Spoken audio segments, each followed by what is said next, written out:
PNT itu benar. Lantas yang ketiga KB ini salah satunya juga membentuk kampung KB. Karena makanya itu masuk kampung KB belum ya, belum ada kampung KB. Salah satu kampung KB ini nanti intervensinya adalah dengan untuk pengentasan kemiskinan, pemberdayaan di kampung KB, yang selanjutnya nanti di sana juga ada yang namanya DAPSA, yaitu dapur sehat atasi stunting.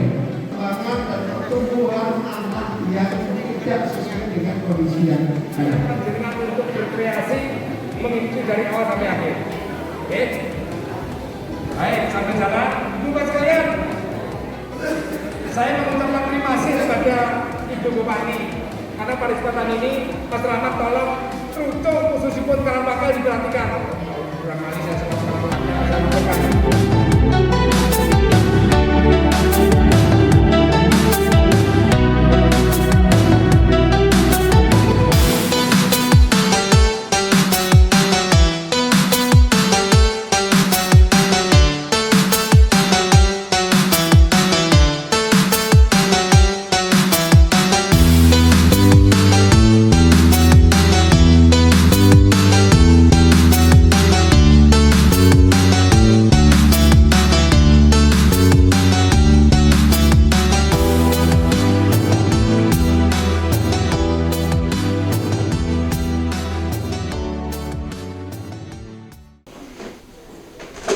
Assalamualaikum warahmatullahi wabarakatuh. Salwa Radio Media Share Inspirasi Muslim.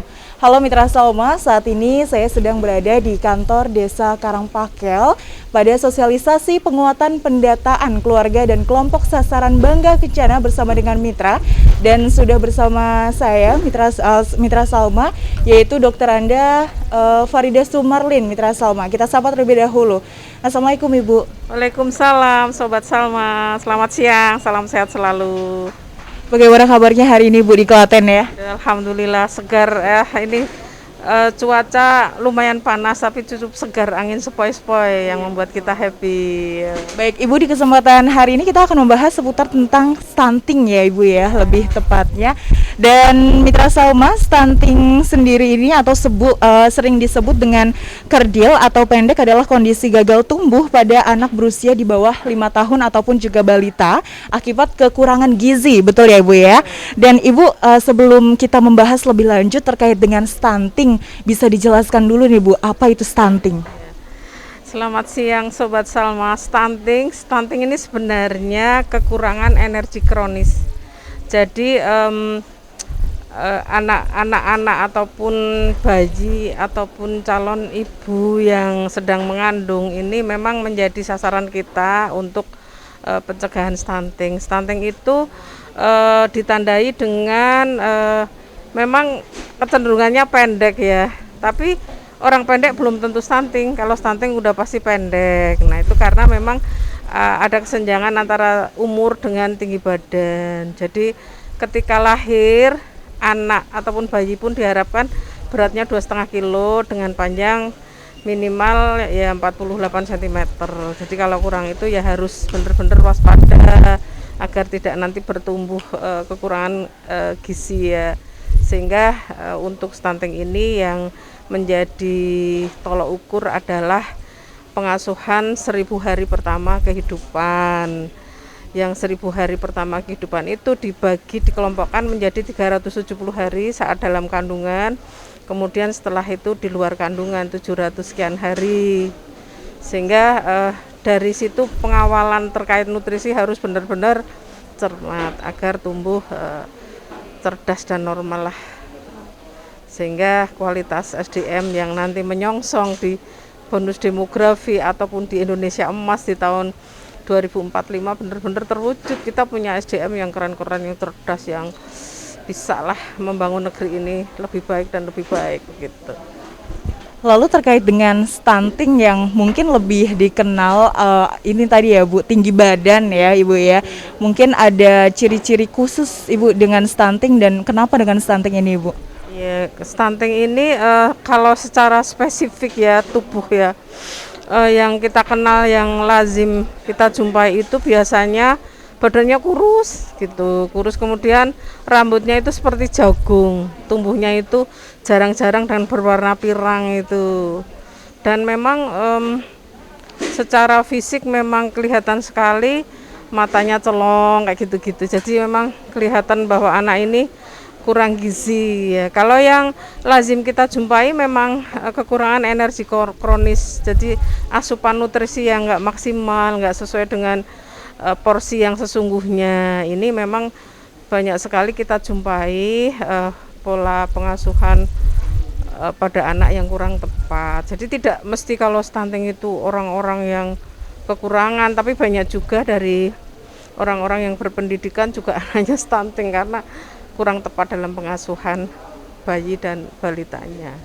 Oke Bu, untuk sosialisasi stunting saat ini juga semakin digencarkan. Lalu masalah dengan stunting di Indonesia sebelum pandemi dan saat pandemi ini bagaimana Ibu? Oke, terima kasih. Untuk status stunting ya sebelum dan setelah pandemi. Sebelum pandemi ini memang sebenarnya status stunting sudah ada ya, sudah, maksudnya ketika kita melihat atau memonitoring kegiatan di posyandu, pos pelayanan terpadu ini, daerah kantong-kantong tertentu, wilayah tertentu memang ada yang kecenderungan anak ini cenderung ke stunting itu sudah terpetakan di masing-masing posyandu. Hanya memang ini tidak merata di seluruh kabupaten se-Jawa Tengah, tidak ada. Nah, setelah adanya pandemi ini menjadi keprihatinan kita karena dampak pandemi ini sungguh luar biasa. Tidak hanya berdampak secara ekonomi, tapi juga sosial, psikologis, dan lain sebagainya yang cukup mempengaruhi ketahanan masing-masing keluarga ini menjadi terancam. Nah, saat ini di Jawa Tengah kondisi stunting kita nggak bicara angka absolut, tapi persentase ya, kita tuh prosentasenya mencapai 27%, pada 37%. Padahal kita punya target tahun 2024 itu harus turun sampai dengan 14%, sehingga pemerintah melakukan intervensi kegiatan dengan membentuk tim pendamping keluarga. Tim pendamping keluarga ini terdiri dari 1 bidan desa, kemudian dari kader BKKBN ya, kader PPKBD, kemudian 1 lagi dari kader PKK. Masing-masing ini punya tugas pokok fungsi masing-masing sesuai dengan kompetensinya. Kalau dari beda nanti dia akan mengukur tinggi badan, berat badan, gizi ya.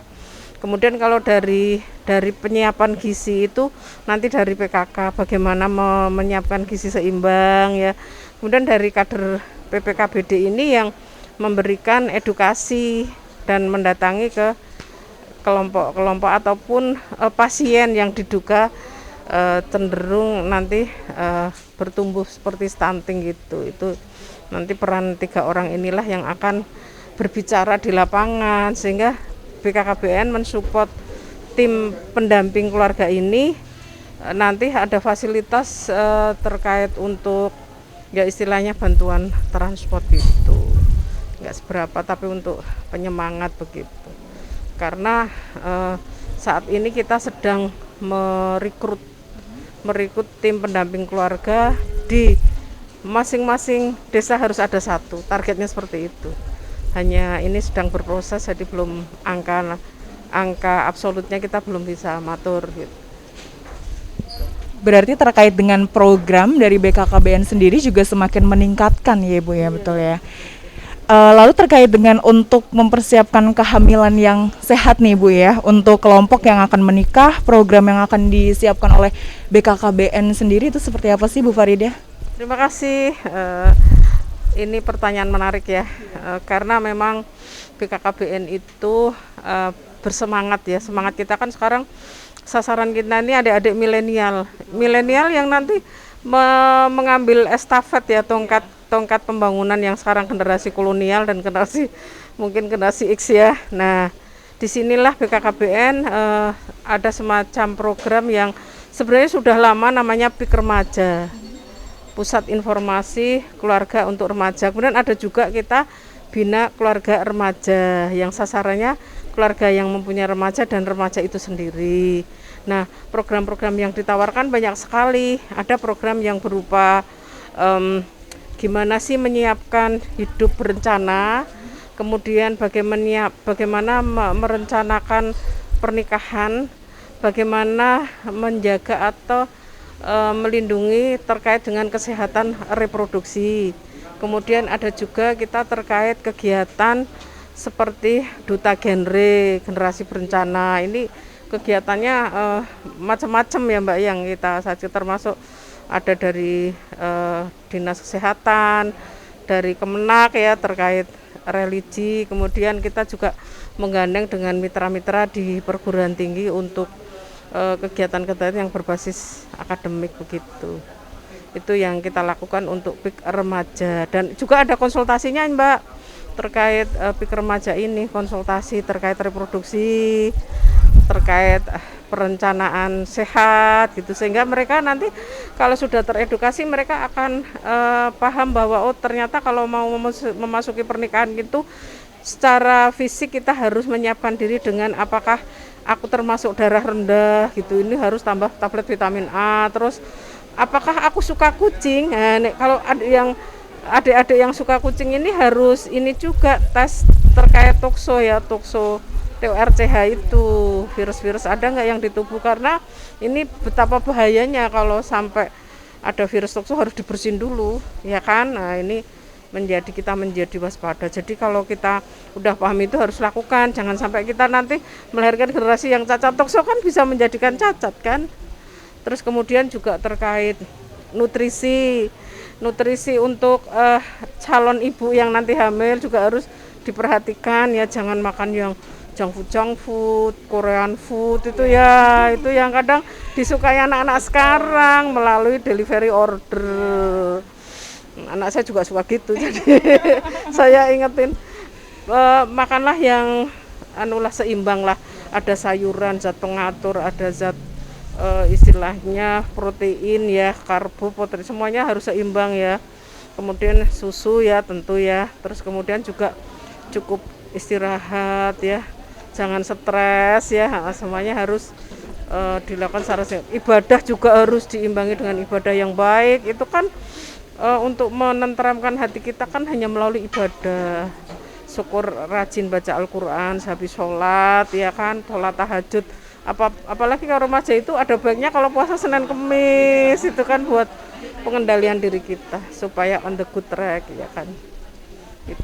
Baik Ibu Farida, pertanyaan terakhir ini, untuk 3 bulan sebelum nikah harus periksa HB, tinggi badan, berat badan, itu bisakah KB mencegah stunting Ibu? Iya, kalau mengukur HB, tinggi badan, berat badan, itu untuk indikator 3 variabel itu sebenarnya untuk penyiapan fisik aja ya HB, tapi untuk menyiapkan ataupun mencegah stunting itu ada baiknya memang kita juga harus menyiapkan gizi yang baik, nutrisi yang kita asup itu baik. Jangan tadi saya matur, jangan junk food, jangan yang menuruti hobi aja ya, gaya hidup ya mungkin ya, itu jangan, tapi harus benar-benar menyiapkan sesuai kebutuhan untuk sebuah perencanaan keluarga yang sehat kan, untuk melahirkan bayi-bayi yang nggak terkena stunting. Karena kalau ibu yang kena stunting, bayinya otomatis stunting. Saya punya tetangga Mbak ini, dia itu ya mungkin ya karena dia kebetulan sekolahnya di pondok pesantren, terus kemudian juga kebetulan kok dia nggak tahu bisa kena lupus ya, karena dia waktu perencanaan menikah tidak periksa apa-apa, akhirnya ketahuanlah setelah nikah itu lupusnya tuh tumbuh Mbak. Jadi setelah lupusnya tumbuh akhirnya hamil kan, anaknya jadi stunting, berat badannya kurang, kemudian rambutnya kayak jagung itu, dan pertumbuhannya sampai umur 2 tahun tuh ngomongnya susah, responnya lamban, pertumbuhan otak juga, ini pengaruhnya pertumbuhan otak juga lamban.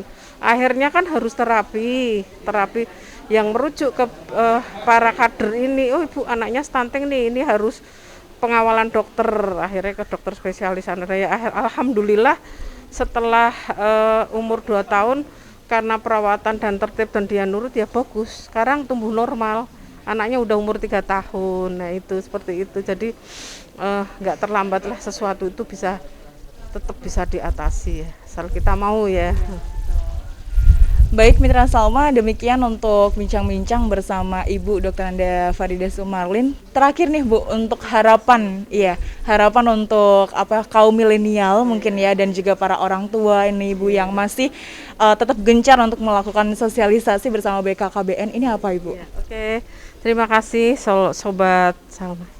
Sobat Salma, ini terutama untuk kaum milenial, dan izin ibu-ibu yang punya remaja kayak saya ini, memang kita tidak mudah ya untuk ibu-ibu ini. Memang kita tidak mudah mengajak anak kita untuk ketika ada petugas dari puskesmas atau posyandu yang memberikan tablet tambah darah, itu kadang sama anak kita nggak diminum karena mereka tidak merasakan efek langsung dari minum itu, padahal sebenarnya dia memang termasuk anak yang kurang darah gitu ya, udah terdeteksi seperti itu. Nih kita harus persuasif mengajaknya. Memang anak-anak tidak mudah karena mereka itu anak-anak milenial kan cenderung dia fokusnya ke handphone dan laptop ya, jadi alokasi waktunya untuk itu Mbak. Jadi kadang untuk pekerjaan domestik kadang mereka juga kurang peka, kurang sensi. Nah ini saya sendiri juga prihatin, dan ini menjadi PR saya juga untuk bagaimana mengajak anak-anak kita untuk cobalah kembali ke jangan selalu ke dunia maya lah, jadi dunia nyata juga harus benar diperhatikan. Nah ini untuk kepekaan seperti itu diperlukan. Terus kemudian untuk adik-adik milenial ya, tolonglah alokasi waktu jangan dihabiskan untuk handphone, untuk istilahnya ya, memang sekarang semuanya kuliah berbasis daring ya, tapi luangkanlah waktu untuk berinteraksi dengan keluarga. Kalaupun mau akses internet ya jangan yang istilahnya yang nggak produktif ya, coba cari-cari akses situs yang sesuai dengan kebutuhan kita, misalnya mencari gizi yang baik seperti apa, terus bagaimana menyiapkan perkawinan yang sehat kayak gitu ya. Jadi itu yang pesan saya, dan kurangilah makan junk food ya, makanlah sehat, menu yang disiapkan keluarga tentu ada sayur mayur, buah-buahan gitu ya. Oke, gitu aja Sobat Salma, tetap jaga kesehatan, prokes tetap kita jalani dan tetap semangat. Terima kasih, selamat siang. Baik, terima kasih sekali lagi kepada Ibu Dr. Anda Farida Sumarlin selaku Koordinator Bidang Advokasi Pergerakan dan juga Informasi BKKBN Provinsi Jawa Tengah.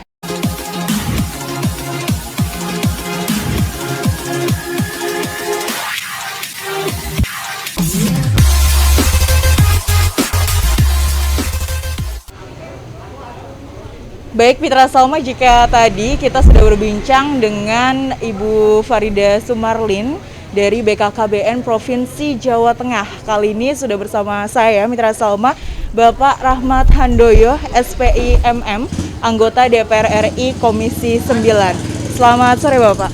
Selamat sore. Bagaimana kabarnya hari ini Pak di Klaten? Alhamdulillah, sebelumnya salam sehat buat Mitra Salma dimanapun Anda berada. Selalu kita semangat dan sehat selalu. Amin. Baik, Pak Rahmat, tadi kita udah berbincang dengan Ibu Farida terkait dengan stunting ya Pak dalam sosialisasi hari ini. Nah, Bapak terkait dengan faktor dari penurunan stunting ini bagaimana Pak? Banyak faktor pencetus stunting ya, banyak sekali ya. Ada faktor ekonomi, ada faktor pola hidup, ada faktor gaya psikologis, ada banyak faktor lagi karena dari keturunan. Nah ini yang harus kita berantas. Untuk itu menjadi concern dari Bapak Presiden, termasuk dalam hal ini Bapak Presiden memerintahkan kepada BPKKBN untuk menjadi dirijen secara nasional bagaimana memerangi stunting. Karena stunting ini menjadi isu nasional yang menjadi concern, isu yang harus diberantas ketika Bapak Presiden menjabat yang kedua kalinya. Untuk itu harus kita support dan kita dukung. Harus kita bedah satu persatu apa penyebab dan bagaimana solusinya. Salah satu penyebabnya adalah gizi buruk itu kan karena faktor asupan gizi yang kurang, makanan yang kurang, pola makan hidup yang salah, pola masak yang salah. Sesuatu hal yang sangat sederhana itu bisa menimbulkan penyebab gizi menjadi hilang atau rusak ketika kita salah memasak. Untuk itulah waktu hari ini kita berikan satu sosialisasi, edukasi, bagaimana memerangi stunting, bagaimana kita terhindar dari stunting. Itulah yang kita sampaikan kepada audiens yang ada di Kabupaten Klaten ini begitu.